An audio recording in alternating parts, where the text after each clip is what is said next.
Hello and welcome to what's going to sadly be the final episode of Double Dealing Character. We're going to be doing two things in this episode. We're going to be going through Extra, and also we're going to be doing some things in practice mode later. So first things first is the Extra. Oh, no, I'm playing the Japanese version. Oh, my bad.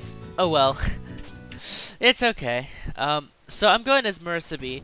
So I want to start on the right, stream to the left. Then you'll want to POC and then go to the left and stream to the right. You can get 2.0s here if you're doing some bombing stuff or you're just Reimu A, but I'm neither of those, so I'll just go ahead and take the two not 2.0 bonuses. Oh, but you can't get a 2.0 there. And then another small bonus after. And then for this part, you want to kind of stream to the right. And die from a laser. I've decided that after some takes of failure, that I'm just going to let whatever happens happen. Which means if I don't know Miss No Bomb, I don't know Miss No Bomb. Think this is like, well, it would have been my 7th take at the boss itself. Anyway, yeah, I'm gonna be a little more lax on this episode because, no, I kind of want to get this done too if I can, because you know we've also got other things to move on to. Anyway, as I was saying, just do your streaming and be careful. You can get a 2.0 here if you POC quick enough. Well, I theorize you can. You can with Reimu and Sakuya, but as Marissa, it's a little bit difficult. I've never gotten that 2.0 as Marissa, but I think it's possible. Anyway, for this section here, you've got to kill at least 4 fairies in order to get a bonus, the 2.0 bonus. And then for this section, just kind of damage these fairies before killing them, because you want to make sure that the items remain on screen as much as possible, and I didn't really do that right. I was trying to showcase how to get that last wave of 2.0s, but didn't work out, but it's okay. Our mid-boss is going to be the two Tsukumo sisters, because we're back in musical land. And so in order to proceed, you've got to kill both of them. Although you can finish them off, like you can take one's health to like barely anything left and then finish the other one, then finish that one off to get like to get a 2.0, because you'll be PSing both of their items at the same time. I'm not going to do that though because I don't care. The spell card, however, is a little weird because for the spells you only have to kill one of them to proceed, so yeah. Anyway. Now for the final spell, which is actually the only real threatening part of this mid-boss, it's just annoying because the notes are weird. I mean, it shouldn't even really be very challenging. You just gotta be careful. Luckily, Marissa B, kills it pretty fast. Good luck if you're Reimu B though, you might have a bit of problems. For this section, it's the usual kill 4 fairies and get a 2.0 thing.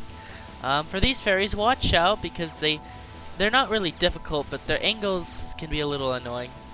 Because the angle of the lasers is random, so yeah.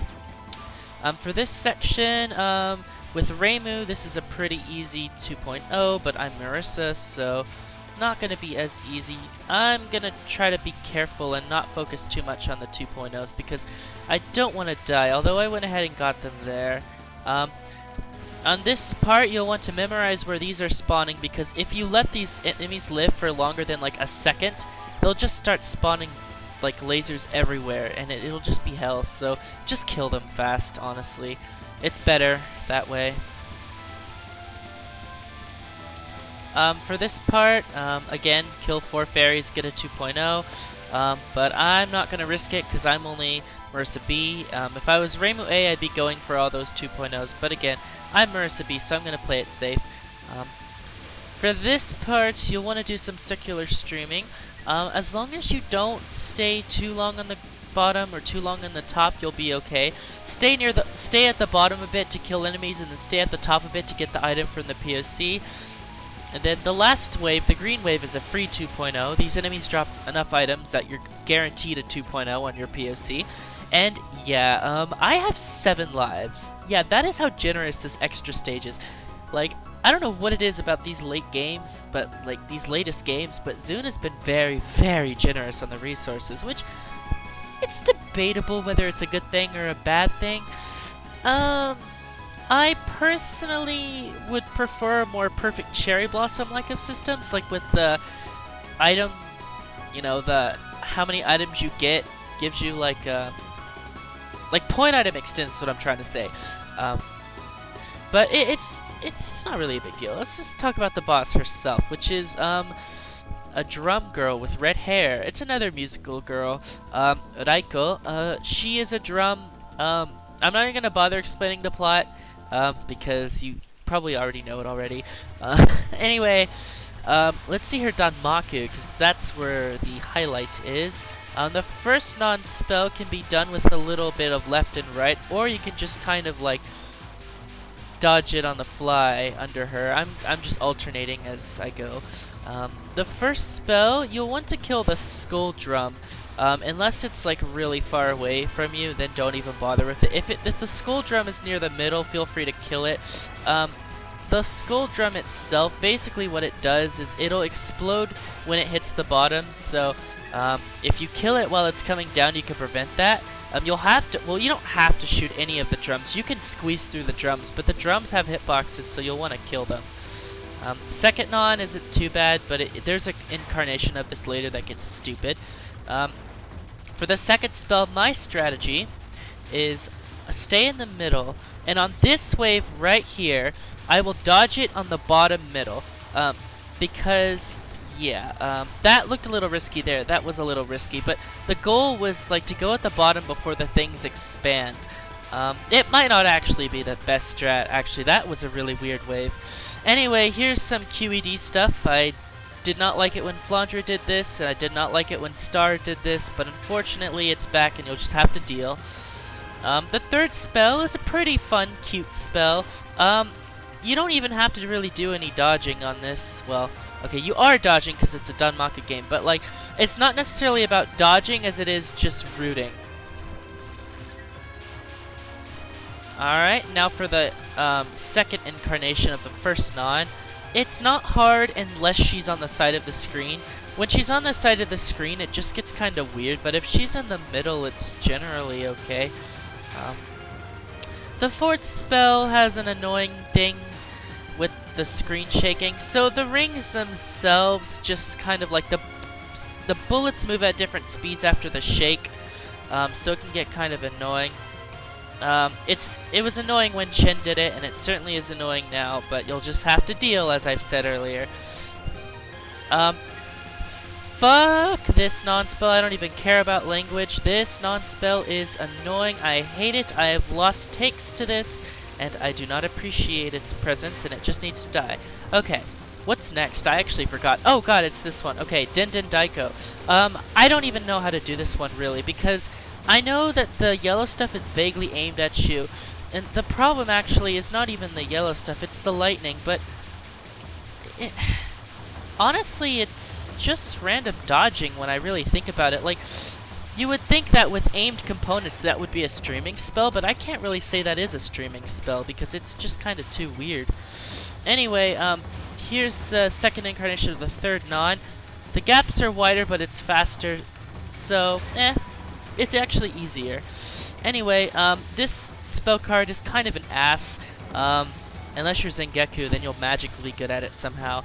You have to follow her, but like, it gets annoying as time goes on because I think it gets denser, and you're really at the mercy of the numbers. Wow, how did I recover that? I'm honestly impressed. I can't talk during this non because I gotta focus.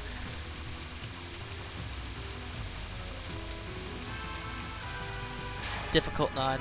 Now for the rocket one. I don't even understand this one. I don't really know how to do this one consistently. What she does is she'll fire these things from below that expand, and you have to keep an eye on them. And generally it's okay, but like sometimes it I don't even know what I was doing there. It's just, I don't know what to focus on that. Like, there's a lot going on and I can never tell what exactly is the real threat, so I just kind of do whatever and hope it works. Could probably use some spell practicing. I also don't understand how to do this one effectively, because the problem with this one is that the lasers are just kind of like...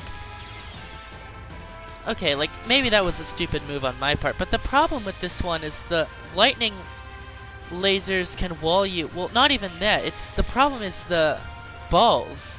These yellow balls can get in your way and force you to do really annoying things, and they're very random, and you're kind of at the mercy of the yellow balls, so I actually almost always die to that spell right there. A lot of Raiko just feels like RNG. Like there isn't really like tricks to her spell. It's all just kind of like Flandra, but like actually kind of hard. Okay, well, some of Flandra's stuff can be considered threatening, but like Raiko herself just kind of feels like Flandra, but like harder. Anyway, I should be talking about this spell, shouldn't I? So the whole thing here is that these things will like tap in a rhythm, and you just want to kind of go in a square, go through the big gaps. You'll be able to recognize the big gaps because like there's like pauses in the beats of the drums, and those pauses are what you want to go through. The last wave is the real hard one because the boss herself will start firing stuff at you, so not only do you have to go through these lanes, but you've also got to be mindful of these rest bullets, and yeah, it actually isn't as mighty as it seems, but you don't want to underestimate it, because underestimating anything is always a bad thing in Touhou, unless it's Cherno. Alright, and then the last spell, so the shockwaves themselves are aimed around you, that's an important knowledge to have. You can try to like get yourself in a gap and stop moving when the shockwaves happen, but the problem is that you also have to watch out for the random needle things. So really, I would just say try to sight read this as best you can. Really, all I can suggest is sight reading on this. It's just random dodging. It's actually pretty difficult for an extra boss final spell, I find, to be honest. Like, I don't really find this spell very easy at all. It's really chaotic and can give you some really weird situations. Although I did cap it there. But yeah, that's pretty much it for Raiko. It's a shame about those 2 deaths, but if I had captured those, I probably would have died to something else. Like, I had actually gotten a previous finished Raiko take that had 4 deaths, and I did want to redo the recording, but not because of the deaths themselves, because I kind of got like really salty after the death, and then I started like complaining, and I was like, I don't want to upload a video where I'm just complaining the whole way through. So I decided to redo the take because I wanted more of a calm commentary, you know? So I decided to just let whatever happens, happen. I could actually probably no bomb this as Reimu A, which I have done before, but I don't want to use Reimu A because I'm going to use her later for something that I want to showcase. So that's why I went with Marissa B stubbornly. But I like Marissa B anyway because she's really strong. Like, she has the powers that the Needle Reimu should have had, because honestly, Needle Reimu in this game is kind of too weak, and Marissa got the power that Reimu had. So anyway, that was extra. Yeah, that was extra. But as I said before, there is something else I want to do. It's in practice. Well, is there anything in spell practice I want to show?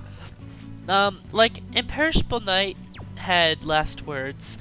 10 Desires had overdrives, but there is nothing like that in this game, actually.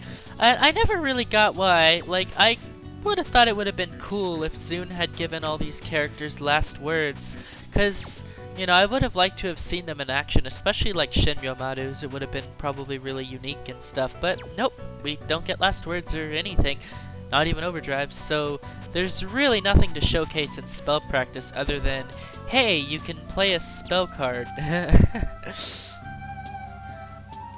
I guess I could showcase trying to capture this Lunatic spell, this crazy thing, which I failed in the actual LP. I'm using Marissa B because she's the only one that can even feasibly capture this, because she's got a lot of strength. Everyone else can't really do this well, unless you're like really good, unless you're Asian. Not to be racist. Well, is that racist if you're complimenting? Anyway, let's not get into that conversation. So, yeah, I didn't really talk about like how to dodge it in the LP, and that's just because I honestly don't know. Like, I don't, like, I can't comprehend this spell. Like, here's the deal. You've got things coming from below. 2 sets of notes coming from below. And remember when I said that I hated notes because they wiggle? This spell card is why. The notes wiggle, so notice how they wiggle when they go up. The gaps change a bunch. Like, the gaps are constantly changing because the notes are wiggling as they go up. What that means is that how are you supposed to know what gap to go through if the notes are constantly shifting? The gaps are changing as they go up, so you just... And then you also have to worry about the fact that she herself is firing aim stuff at you. Now, you could try to misdirect the aim stuff, which was my old strategy back when the game came out, but the problem with that is that you're losing damage on the actual boss herself, and you don't want to prolong this spell, so it's better not to misdirect. Finally, and the biggest problem with this spell, well, actually no, the biggest problem is still the fact that the notes shift when they go up, so the gaps are hard to find, but another problem with this spell is the fact that look at the notes as they go to the top. Do you notice anything weird about them? Yeah, you did notice that. And you should be shocked. You should be annoyed too. The notes, they like curve. They go back around. Like, they don't just go off screen. Some of them curve around and go back down. But why? Why did Zune decide to do that? I don't understand. This spell card is already hard enough disregarding those notes that are coming back around, so why did Zune add another layer of difficulty to this spell? This is a strange spell, and honestly, I cannot understand why Zune... Like, I don't mean to be like, Zune is a bad creator. Like, I'm not saying that. I'm saying I don't understand why he made a spell like this, or why he had to add so many elements to this spell. It's almost actually insane when you think about it. Like, this is a really, really crazy spell, and concept and everything. I don't know. I just think that this spell is a spell that was already hard to begin with, but has a lot of elements that make it even harder than it should be. But it is pretty impressive seeing people capture this and, like, score runs and stuff. Like, I've seen Sakuya B World Records capture this. This spell also is one of the things that is preventing B-shot types from LNNing this game. There has not been a single B-shot type no miss no bomb of this game's Lunatic mode in the 3.5 years that it's been out.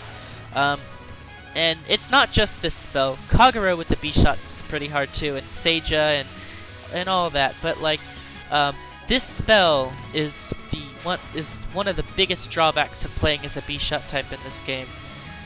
Anyway, I don't think there's anything more to say about that spell. I just wanted to show it because it's quite a strange thing, if I do say so myself.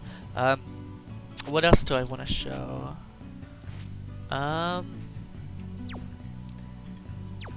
Yeah, I mean, there's nothing really to show. As I said, there's no last words. There are other spells in Stage 4, like 1, 2, and 3 that I will show, but I'm going to show that in practice mode because, as you would have guessed, or as I said earlier, Stage 4 has 2 incarnations.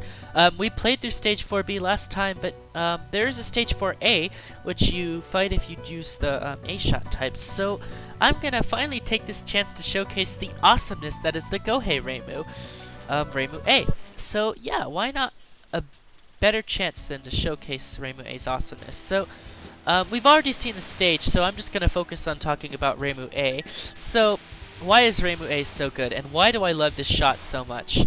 Reimu A's focused attack is this Gohei right here.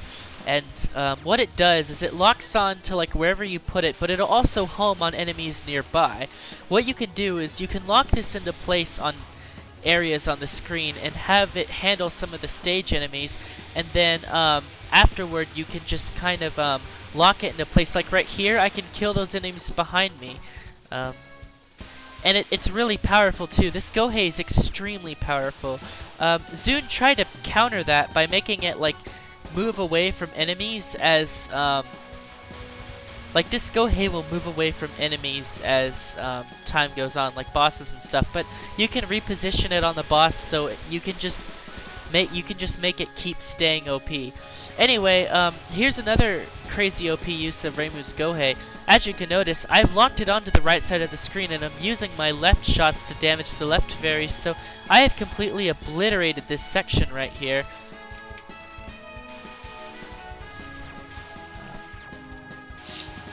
And as you can imagine, you can get a lot of 2.0s. Another thing in this game is that when you collect items, you don't automatically get the bonus. Like, there's a bit of a delay before you actually get said bonuses. So you can use that delay in order to chain items to get bigger bonuses. And Reimu Aight does a fantastic job at that.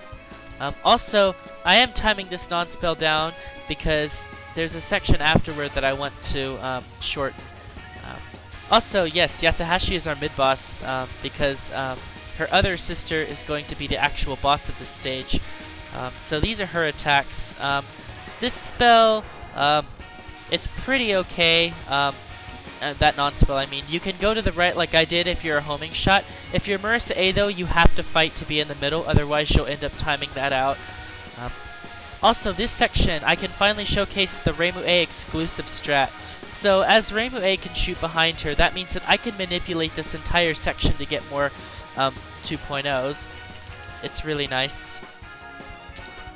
This section right here will be a breeze to get 2.0s because I can lock on my Gohei on the side that the enemies are going to appear on, and then I can just kind of move up around the screen in order to get the items.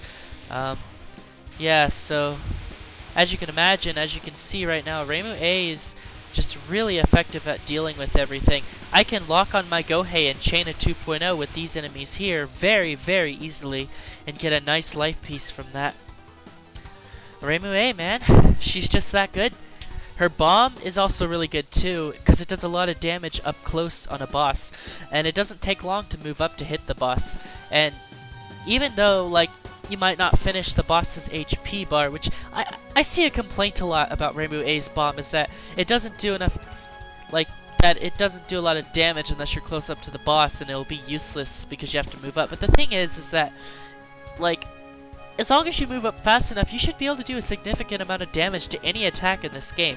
Also, after you're done with the bomb, you can just lock on your Gohei on the boss and finish the attack off. Like, Reimu A is super strong. Nothing in this game lasts long with her, so, like, you should be fine, like, if you can lock on your Gohei on the boss after the bomb just to finish it off. Like, I don't really think, like, not to be mean, but I don't really think that's a valid criticism of the bomb.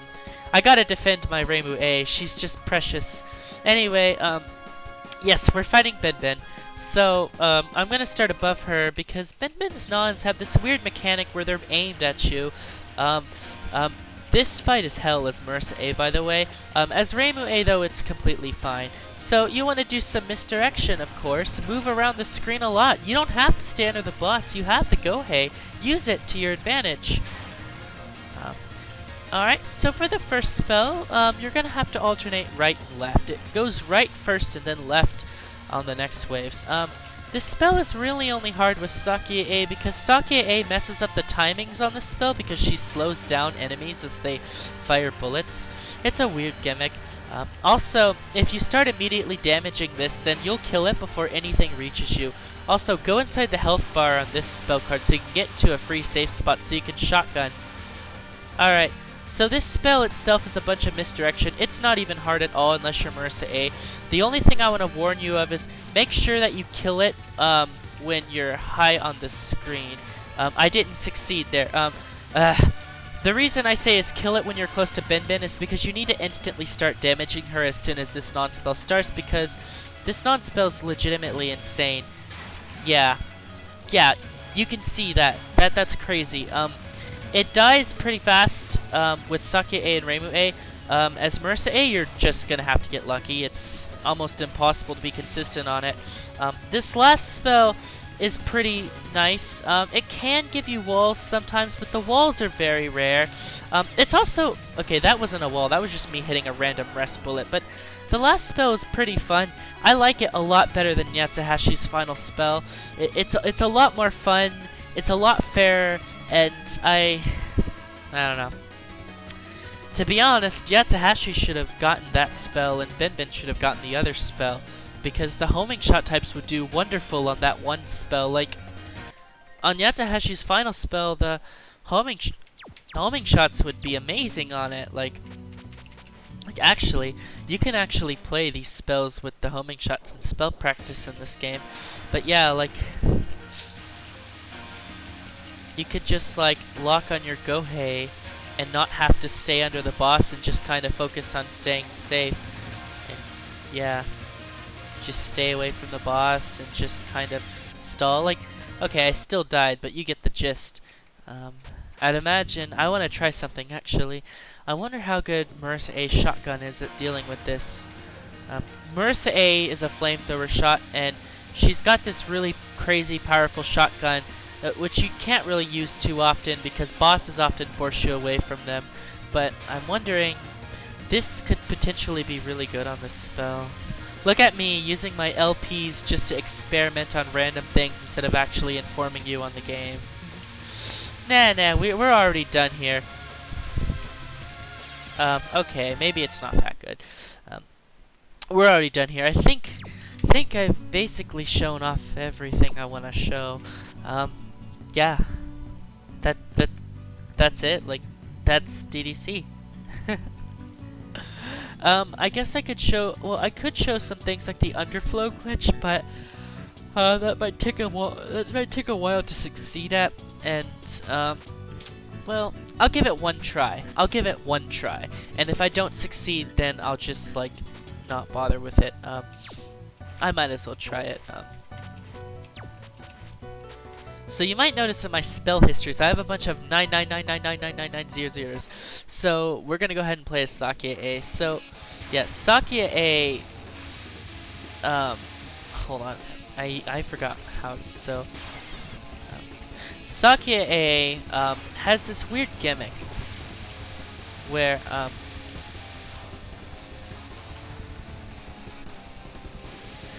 basically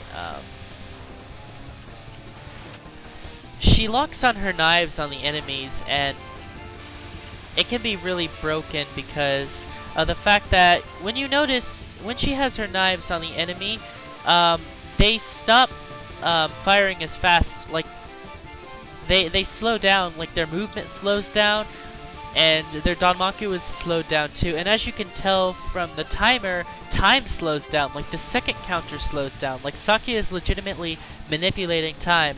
So like on this spell, you can basically make the timer last long enough to make the spell bonus go below 0, which gives you infinite score. Well, not infinite score, but essentially infinite score. It goes to like 99990. All you gotta do is you gotta stop shooting before you finish firing all of her red knives, and then time the entire thing down. And then when you're done with it, like as the timer's ending, just start shooting again, and then you should underflow. I said I was only going to give this one attempt, and here I am giving it multiple attempts. I don't mind spending more time with you guys. I mean, DDC is a great game. It deserves the screen time. Anyway, now's about the time where I'd want to end it. 6, 5, 4, 3, 2, 1, 0. Oh, she ran away. It's okay. The double dealing characters broken video actually showcases a successful thing of doing that. So, if you watch that video, you can see it done in action. Pretty weird glitch. This game is so weird. Anyway, that's it. I'm not ready for what's gonna come next. I'm really not.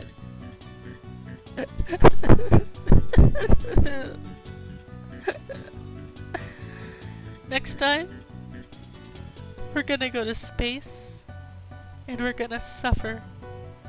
See you guys next time.